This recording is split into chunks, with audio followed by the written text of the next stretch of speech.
Hey scaredy cats, it's me, Scaredy Matt. So, I watched House 4, The Repossession.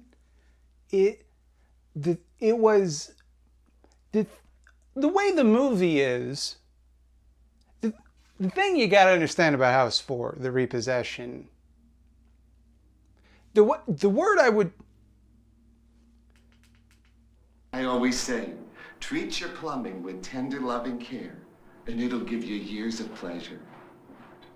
Just like a good woman.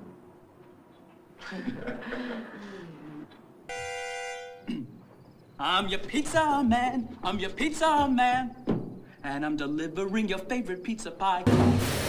Watch your gloves, man. Watch your gloves. They're chemical, you know? You never have to worry that your pizza will be cold, 'cause I keep it heated up on my engine's manifold.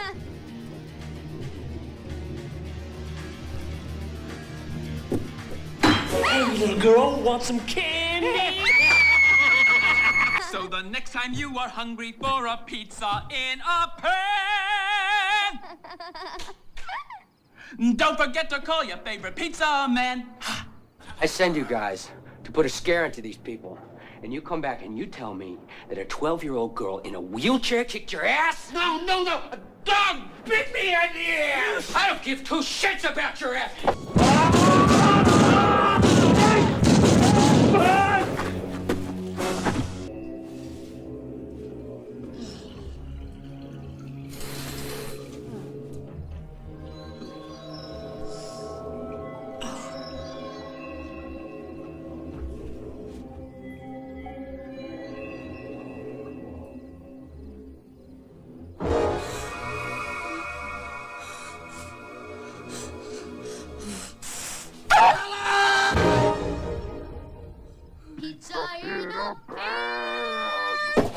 Don't forget to eat your favorite pizza, man. Eat this, pizza man! Mom? You happy now? No more anchovies! Based on what you just saw, how do you think I would describe this movie? A. Crazy. B. Wacky.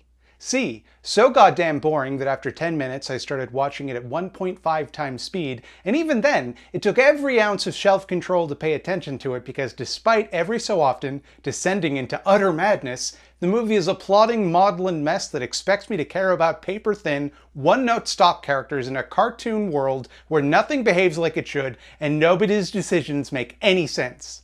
Or D. Offbeat. I don't know why this movie was made. I can't imagine this franchise had any juice left in it at this point, but if it did, I can't see this entry as anything other than a deliberate slap in the face of some hypothetical person who is a fan of the House movies for some inexplicable reason. It feels very much like a group of people making a movie to prove that they could have made a movie that you wanted to see, but they chose not to do that, just to hurt you. The extremely 90s look of the movie, ridiculous characters, and even sillier monsters, the slapdash storyline, and general level of production value make this feel like an R-rated episode of the shitty 90s Goosebumps TV show, and not a good episode either, like one of the weird ones.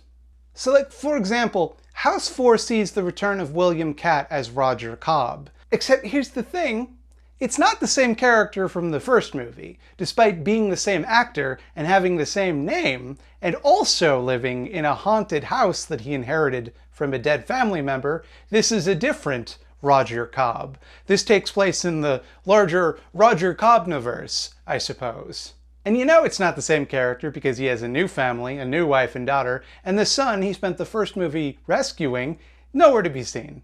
Also, he has an evil stepbrother named Burke who wants to buy his shitty old house for some reason. But you see, Roger swore an oath to his father that he would never sell it. So how come it's not the same guy? I have no idea. I couldn't possibly understand why they made this choice. Was this fan service? Were big-time Cobb heads excited to get more Cobb? So the Cobbs get into a car accident immediately following Roger and Burke's argument. Gee, I wonder why. Roger's wife Kelly saves their daughter Laurel from the wreck, but Roger gets exploded and then Kelly is immediately forced to pull the plug on him. So if you're following along, they got the guy from the first movie and they give him the same name as the main character from the first movie, but make it a different character, and then immediately kill him off because he was only on set for 2 days. If you were looking forward to seeing more of the story from the first House movie, sorry. They could have done that. They had the guy and the character and the rights, but they didn't. So Laurel is now confined to a wheelchair for life. Pretty heavy subject matter, right? Will they treat that with respect? Well, to answer that question, may I remind you, this film contains the pizza ghost. You know, if there's one thing I hate in a movie, it's when a character is put in a wheelchair just so that they can sit around and mope about being in a wheelchair and how hard it is, only to be miraculously cured in the third act. To me, that seems really insulting to people in wheelchairs, as though their lives and struggles only become meaningful when they're able-bodied again. And this movie does it real bad. Like, hoo boy. I'm not exaggerating when I say that Wishmaster 3 had a more sensitive portrayal of a character in a wheelchair. Let's just skip ahead. You want to know how Laurel is cured? The house catches on fire, so she finds the strength within to walk, and then is completely ambulatory forever. That's a cool message. Anybody in a wheelchair is only in one because they've not yet been sufficiently motivated to walk. Very cool stuff. Let me lay out this movie's plot with about as much respect as it deserves. Roger's stepbrother staged the car crash because he wanted the house for himself. He had promised the land to a chemical plant-owning monster man full of slime, literally named Mr. Grosso. Also in a wheelchair. What the fuck house for? Well, he says he's always in a wheelchair, but to be fair, you never actually see him in one. But he is a monster man who's always coughing up slime because he works in a factory that produces slime. And he's always breathing slime fumes in the slime factory. Glad I don't work around slime. And to sell the fact that he's a monster, that what they did was they got a little person to play him.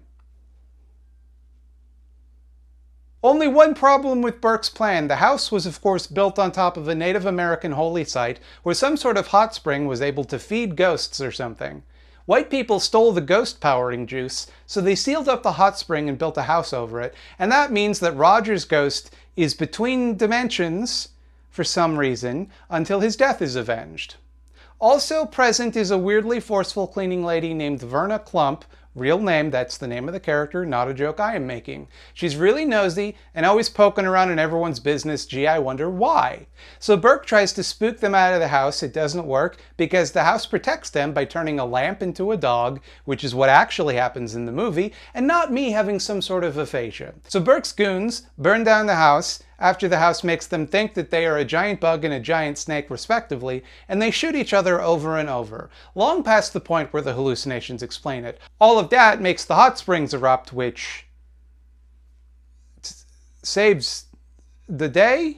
Then Burke tells Mr. Grosso that his plan worked, but it turns out he was hallucinating and actually explaining his plan to Verna Klump, who it turns out was an FBI agent who was investigating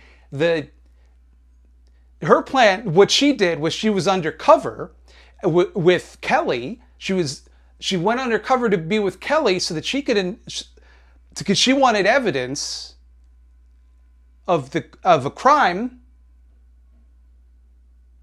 And when I describe it out loud, it sounds like a delirious fever dream. The story genuinely feels made up on the spot, as though the movie was improvised. Like, the house is full of protective spirits. That's what the ghosts are. So how were the spirits protecting Kelly or Laurel? By making their pizza come to life and attack them. Kelly finds out Burke killed her husband via ghost magic. I mean, he didn't kill him via ghost magic, that's how she finds it out. But she doesn't go to the police because she can't tell them about the ghosts or she'll look crazy. But he also threatened her life, and she has evidence that he sent his goons to attack her daughter, so she could probably tell the police about that, you know? That the two men who broke into her house and threw her disabled daughter down the stairs, she could probably loop them in.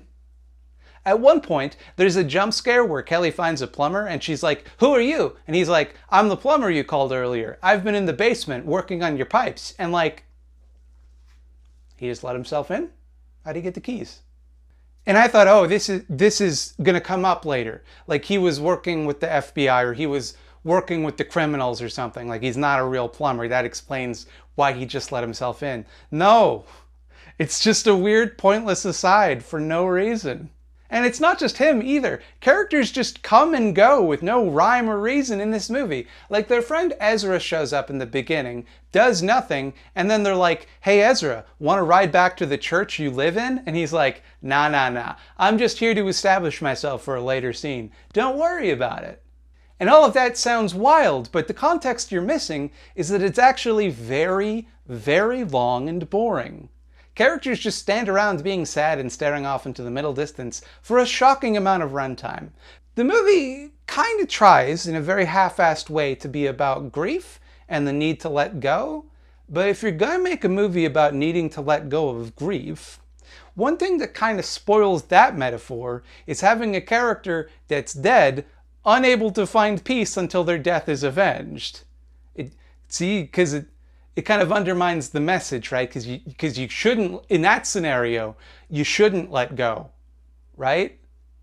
It seems like it wants to touch on survivor's guilt, like Kelly escapes the car crash fine, and she has a lot of trauma about having to pull the plug on Roger. And then later, it does imply that mental illness does not exist, and what people think is mental illness is always just ghosts. It's ghosts that do it. The movie is constantly poised just on the edge of something someone might actually want to watch, but then swerves in another direction. I felt like this was a prank. Like they made a whole movie just to see if people would watch it. I was expecting it to end with, just kidding, we got you. You watched the movie, we did it. But no, it was real. And they made this movie on purpose, but it's still better than House 2. 1 out of 5 stars.